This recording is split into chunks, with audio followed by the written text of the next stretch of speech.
আজকে যে ক্লাসটা নিয়ে আমি আলোচনা করব সেটা হচ্ছে ফিউচার ইনফিনাইট টেন্সের 7 নম্বর বাক্য পজিটিভ সেন্টেন্স। আমি এর আগে 6 ধরনের বাক্য আলোচনা করেছি।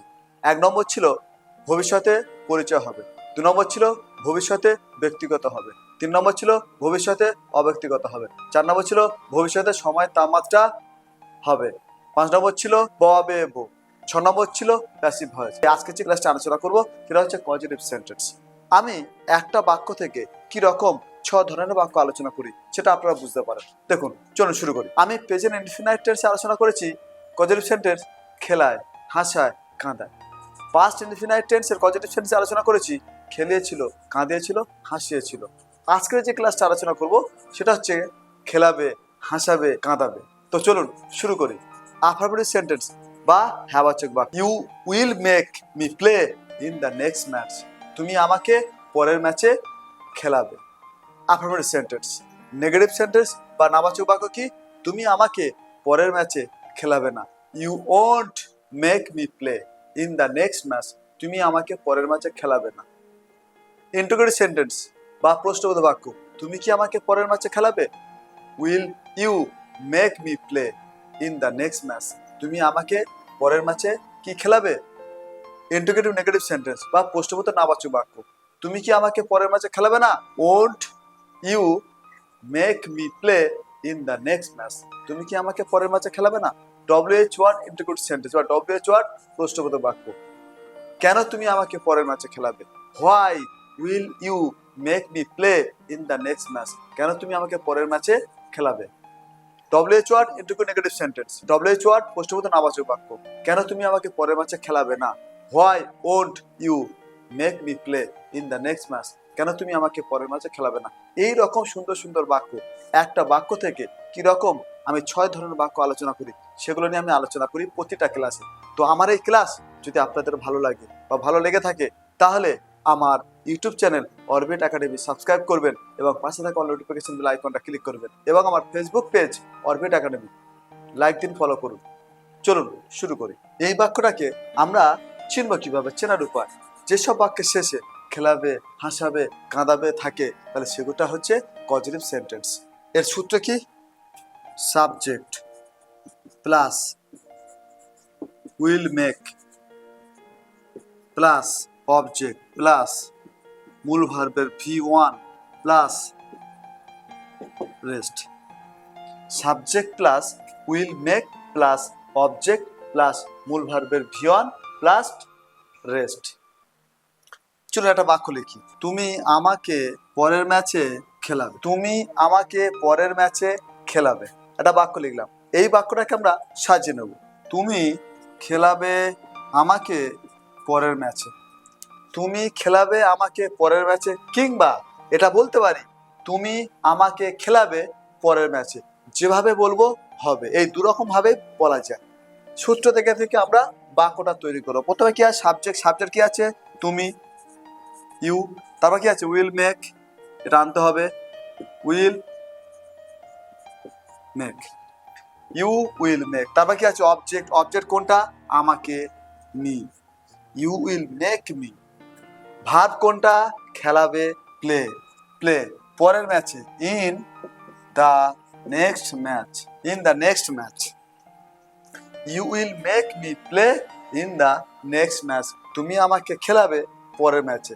আমরা এই বাক্যটা সূত্র শুনে দেখবো মিলেছে কিনা। প্রথমে কি আছে? Subject 1, subject you 1, will make 2, will make 2, object 3, object me 3, মূল ভার্বের V1 4, মূল verb V1 play 4, rest 5, rest in the next match 5। এবার যে সেন্টেন্সটা আলোচনা করব সেটা হচ্ছে নেগেটিভ সেন্টেন্স বা নাবাচক বাক্য। নেগেটিভ সেন্টেন্স বা নাবাচক বাক্য। এই বাক্যটা আমরা চিনব কিভাবে? যেসব বাক্যের শেষে কাঁদাবে না, খেলাবে না, হাসাবে না যদি থাকে সেটা হচ্ছে নেগেটিভ সেন্টেন্স। এর সূত্র কি? Subject plus won't make plus object plus মূল ভার্বের V1 plus rest. Subject plus won't make plus object plus মূল ভার্বের V1। ঠিক আমরা আগের বাক্যটা লিখবো। তুমি আমাকে পরের ম্যাচে খেলাবে না। তুমি আমাকে পরের ম্যাচে খেলাবে না। ঠিক এটাকে সাজিয়ে নেব। তুমি আমাকে খেলাবে না পরের ম্যাচে। তুমি আমাকে খেলাবে না পরের ম্যাচে সাজিয়ে নিয়েছি। সূত্র দিকে থেকে বাক্যটা তৈরি করবো। প্রথমে কি আছে? সাবজেক্ট। সাবজেক্ট কি আছে? তুমি, ইউ। তারপর কি আছে? ওন্ট মেক, এটা আনতে হবে। Won't make, you won't make. তারপর কি আছে? অবজেক্ট। Object me. তারপর কি আছে? মূল ভার্বের V1 প্লে। তারপর কি আছে?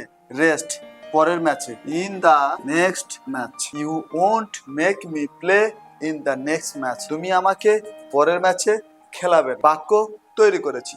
এই বাক্যটা সূত্রের সঙ্গে দেখব মিলিয়ে ঠিক আছে কিনা। Subject 1, subject you 1, won't make 2, won't make 2, object 3, object me 3, মূলার V1 4, মূলার V1 play 4, rest 5, rest in the next match 5। এবার যে সেন্টেন্সটা আলোচনা করব সেটা হলো ইন্টিগ্রেটিভ সেন্টেন্স বা প্রশ্নবোধক বাক্য। পজিটিভ সেন্টেন্স এর ইন্টিগ্রেটিভ সেন্টেন্স বা প্রশ্নবোধক বাক্য। এই বাক্যটাকে আমরা কিভাবে চিনবো বা চেনার উপায় কি? চেনার উপায় কি? খেলাবে, কি হাসাবে, কি কাঁদাবে, এই ধরনের বাক্য। অর্থাৎ যেসব বাক্যের শেষে কি কথাটা থাকবে বা যেসব বাক্যের মধ্যে কি কথাটা থাকবে। ইন্টিগ্রেটিভ কথার অর্থ কি, মানে প্রশ্নবোধক বাক্য, কিন্তু কোনো বাক্যে কি আসবে। কিন্তু আমরা জানি WH ওয়ার্ড ইন্টিগ্রেটিভ সেন্টেন্স ওটাকে প্রশ্ন করে WH ওয়ার্ড দিয়ে। চলুন, এর সূত্র কি? Will plus subject plus make plus object plus মূল ভার্বের V1 প্লাস রেস্ট। সূত্র কি? Will plus subject plus make plus object plus মূল ভার্বের V1 প্লাস রেস্ট। ঠিক আমরা আগের বাক্যটা লিখবো। তুমি কি আমাকে পরের ম্যাচে খেলাবে না? তুমি কি আমাকে পরের ম্যাচে খেলাবে না? বাক্য লেগেছে। এই বাক্যটা আমরা সাজিয়ে নেব। কি তুমি আমাকে খেলাবে না পরের ম্যাচ। কি তুমি আমাকে খেলাবে না পরের ম্যাচে সাজিয়ে নিয়েছি। সূত্র থেকে থেকে বাক্য তৈরি করব।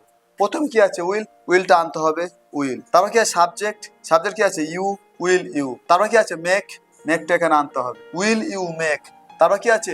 অবজেক্ট। অবজেক্ট কোনটা ছিল? অবজেক্ট আমাকে, me. Will you make me. তারপর কি আছে? মূল ভার্বের V1 প্লে। তারপর কি আছে? রেস্ট, পরের ম্যাচে।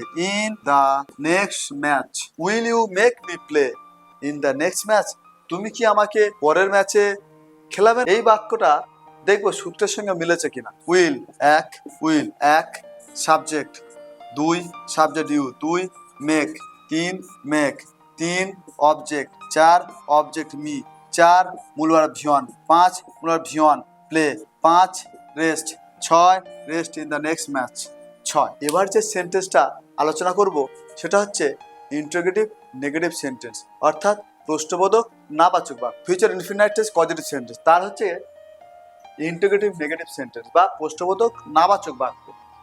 এই বাক্যটাকে আমরা চিনব কিভাবে? চেনার উপায়। চেনার উপায় কি? খেলাবে না, কি হাসাবে না, কি কাঁদাবে না। ইন্টিগ্রেটিভ আমরা হলে আমরা জানি বাক্যে কি আসবে, আর নেগেটিভ হলে না আসবে। তাহলে ইন্টিগ্রেটিভ নেগেটিভ হলে কি হবে? কিও আসবে, নাও আসবে। এর সূত্র কি? Won't plus subject plus make plus object plus মূল ভার্বের V1 plus rest. Won't plus subject plus make plus object plus মূল ভার্বের V1 প্লাস রেস্ট। প্লাস সূত্র। ঠিক আমরা আগের বাক্যটা লিখব। তুমি কি আমাকে পরের ম্যাচে খেলাবে না? তুমি কি আমাকে পরের ম্যাচে খেলাবে না? বাক্য লেগেছি। এই বাক্যটা আমরা সাজিয়ে নেব। কি তুমি আমাকে খেলাবে না পরের ম্যাচে। কি তুমি আমাকে খেলাবে না পরের ম্যাচে সাজিয়ে নিয়েছি। সূত্র থেকে থেকে বাক্যটা তৈরি করব। প্রথমে সূত্র কি আছে? ওন্ট, ওন্ট আনতে হবে।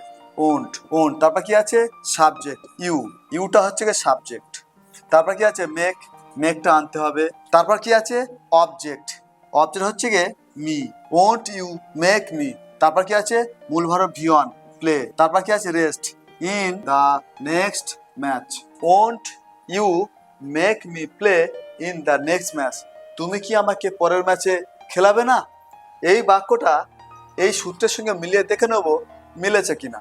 প্রথমে কি আছে? Won't 1, won't 1, subject 2, subject you 2, make 3, make 3, object 4, object me 4, মূল ভার্ব V1 5, মূল verb V1 play 5, rest 6, rest in the next match 6। এবার যে সেন্টেন্সটা করব সেটা হলো WH ওয়ার্ড ইন্টিগ্রেটিভ সেন্টেন্স বা WH ওয়ার্ড প্রশ্নবোধক বাক্য, ডব্লিউএইচ ওয়ার্ড ইন্টিগ্রেটেড সেন্টেন্স বা ডব্লিউএইচ ওয়ার্ড প্রশ্নবোধক বাক্য।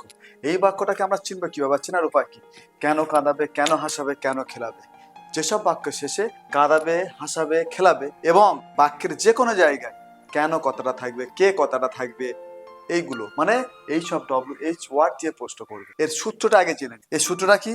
W H word plus will plus subject plus make plus object plus মূল verb V1 plus rest. WH word plus will plus subject plus make plus object plus মূল ভার্বের V1 plus rest. সূত্র ঠিক আগের বাক্যটা লিখবো, তুমি আমাকে পরের ম্যাচে খেলাবে। তুমি আমাকে পরের ম্যাচে খেলাবে। এই বাক্যটা ডব্লিউএইচ ওয়ার্ড বাক্য না। এই বাক্যটা এই কজেটিভ সেন্টেন্সের অ্যাফার্মেটিভ সেন্টেন্স। এটা হচ্ছে গিয়ে অ্যাফার্মেটিভ সেন্টেন্স। এই বাক্যটাকে এইসব ডব্লিউএইচ ওয়ার্ড দিয়ে প্রশ্ন করব। কি কি দিয়ে প্রশ্ন করা যায়? হয় দিয়ে প্রশ্ন করা যায়, হু দিয়ে প্রশ্ন করা যায়। হয়, হয় মানে কি? কেন। তুমি আমাকে কেন পরের ম্যাচে খেলাবে? কেন তুমি আমাকে পরের ম্যাচে খেলাবে? কেন তুমি আমাকে পরের ম্যাচে খেলাবে? এই বাক্যটাকে আমরা সাজিয়ে নেব। কেন তুমি আমাকে খেলাবে পরের ম্যাচে? কেন তুমি আমাকে খেলাবে পরের ম্যাচে? এখানে এই কেন দিয়ে প্রশ্ন করেছি, ডব্লিউএইচ ওয়ার্ড কেন, মানে এখানে এই ডব্লিউএইচ ওয়ার্ড এই হয় দিয়ে প্রশ্ন করেছি, তাহলে ওটা আনতে হবে। প্রথম কি আছে? ডব্লিউএইচ ওয়ার্ড হয়, তারপর কি আছে? উইল, তারপর কি আছে? সাবজেক্ট ইউ, তারপর কি আছে? মেক, তারপর কি আছে? Object me. হয়, উইল, ইউ, মেক, মি। তারপর কি আছে? মূল ভার্ব V1 প্লে। তারপর কি আছে? In the next match, in the next match, in the next match. হয়, will you make me play in the next match. কেন তুমি আমাকে পরের ম্যাচে খেলাবে। আমরা এই বাক্যটা এই সূত্রের সঙ্গে দেখব মিলেছে কিনা। প্রথমে কি আছে? ডব্লিউএইচ ওয়ার্ড এক, ডব্লিউএইচ ওয়ার্ড হয় এক, উইল দুই, উইল দুই, সাবজেক্ট তিন, সাবজেক্ট ইউ তিন, মেক হচ্ছে গিয়ে চার, মেক হচ্ছে গিয়ে চার, অবজেক্ট পাঁচ, অবজেক্ট মি পাঁচ, মূল ভার্ব V1 ছয়, মূল ভার্ব V1 প্লে ছয়, রেস্ট সাত, rest in the next match সাত। এবার যে সেন্টেন্সটা আলোচনা করব সেটা হলো W H word integrative negative sentence বা ডব্লিউএইচ ওয়ার্ড প্রশ্নবোধক নাবাচক বাক্য। W H word integrative negative sentence বা ডব্লিউএইচ ওয়ার্ড প্রশ্নবোধক নাবাচক বাক্য। এই বাক্যটা আমরা চিনব কিভাবে? চেনার উপায় কি? কেন খেলাবে না, কেন হাসাবে না, কেন কাঁদাবে না, যদি কেন দিয়ে প্রশ্ন করি তাহলে এর সূত্র কি হচ্ছে? এর সূত্র কি? WH word plus own plus subject plus make plus object plus মূল verb V1 plus rest. WH word plus own plus subject plus make plus object plus মূল ভার্ব V1 প্লাস রেস্ট। ঠিক আগের বাক্যটা লিখবো, তবে আমরা এখানে ডাইরেক্ট প্রশ্ন করবো। আমি আগের বাক্যটা যেমন লিখেছিলাম, তুমি আমাকে পরের ম্যাচে খেলাবে, ওটাকে লিখে অ্যাফার্মেটিভ সেন্টেন্সটা লিখে তারপর আমরা ডব্লিউএইচ ওয়ার্ড সেন্টেন্স করেছিলাম। কিন্তু এখানে আমি একেবারে ডাইরেক্ট প্রশ্ন করব, কেন তুমি আমাকে পরের ম্যাচে খেলাবে না? কেন তুমি আমাকে পরের ম্যাচে খেলাবে না? কেন তুমি আমাকে পরের ম্যাচে খেলাবে না? কেন তুমি আমাকে পরের ম্যাচে খেলাবে না? বাক্যটা আমরা লিখেছি, এই বাক্যটা আমরা সাজিয়ে নেব। কেন তুমি আমাকে খেলাবে না পরের ম্যাচে? কেন তুমি আমাকে খেলাবে না পরের ম্যাচে? আমরা ডব্লিউএইচ ওয়ার্ড কেন মানে এই কেন দিয়ে প্রশ্ন করেছি, তাহলে ওটা এখানে আনতে হবে। প্রথমে কি আছে? ডব্লিউএইচ ওয়ার্ড দিয়ে প্রশ্ন করেছি কেন, তাহলে প্রথমে ডব্লিউএইচ ওয়ার্ড সূত্র যেটা আছে সূত্র থেকে আমরা বাক্যটা তৈরি করব। প্রথমে কি আছে? ডব্লিউএইচ ওয়ার্ড, ডব্লিউএইচ ওয়ার্ড কি দিয়ে প্রশ্ন করেছি? এই কেন দিয়ে প্রশ্ন করি, তাহলে কেনটা এখানে আনতে হবে। হয়, তারপর কি আছে? ওন, হয় ওন্ট, তারপর কি আছে? সাবজেক্ট ইউ, তারপর কি আছে? মেক, হয় ওন্ট ইউ মেক, তারপর কি আছে? অবজেক্ট মি, তারপর কি আছে? মূল ভার্ব V1 প্লে, তারপর কি আছে? Rest in the next match. Why won't you make me play in the next match? কেন তুমি আমাকে পরের ম্যাচে খেলাবে না? এই বাক্যটা এই সূত্রের সঙ্গে মিলে দেখে নেব ঠিক আছে কিনা। ডব্লিউএইচ ওয়ার্ড এক, ডব্লিউএইচ ওয়ার্ড হয় এক, ওন্ট দুই, ওন্ট দুই, সাবজেক্ট তিন, সাবজেক্ট ইউ তিন, মেক চার, মেক চার, অবজেক্ট পাঁচ, অবজেক্ট মি পাঁচ, মূল ভার্ব V1 ছয়, মূল ভার্ব V1 প্লে ছয়, রেস্ট সাত, rest in the next match সাত। তো আজকের ফিউচার ইনডিফিনাইট টেন্সের 7 ধরনের বাক্য আমি কমপ্লিট করলাম। তো এর পরের যে ক্লাসটা আলোচনা করব সেটা হচ্ছে এই ফিউচার ইনডিফিনাইট টেন্সের কজেটিভ সেন্টেন্স দু রকমের আছে। এটা ছিল উইল মেক দিয়ে, এরপরে উইল হ্যাভ দিয়ে একটা পজিটিভ সেন্টেন্স আছে। তো দর্শক, আমার ক্লাস যদি আপনাদের ভালো লাগে বা ভালো লেগে থাকে, কিংবা এরকম সুন্দর সুন্দর ক্লাস পেতে যারা ইংরেজি শিখতে চায়, ইংরেজি লিখতে চায়, পরীক্ষায় বেশি বেশি নাম্বার পেতে চায়, তারা আমার এই ক্লাসটিকে ফলো করতে পারেন। তাই যদি ভালো লাগে বা ভালো লেগে থাকে, তাহলে আমার YouTube channel orbit academy subscribe করবেন এবং পাশে থাকা নোটিফিকেশন আইকনটা ক্লিক করবেন, এবং আমার Facebook page Orbit Academy like করুন, ফলো করুন, কিন্তু কমেন্টস করতে ভুলবেন না। আজকের এ পর্যন্ত। Thank you.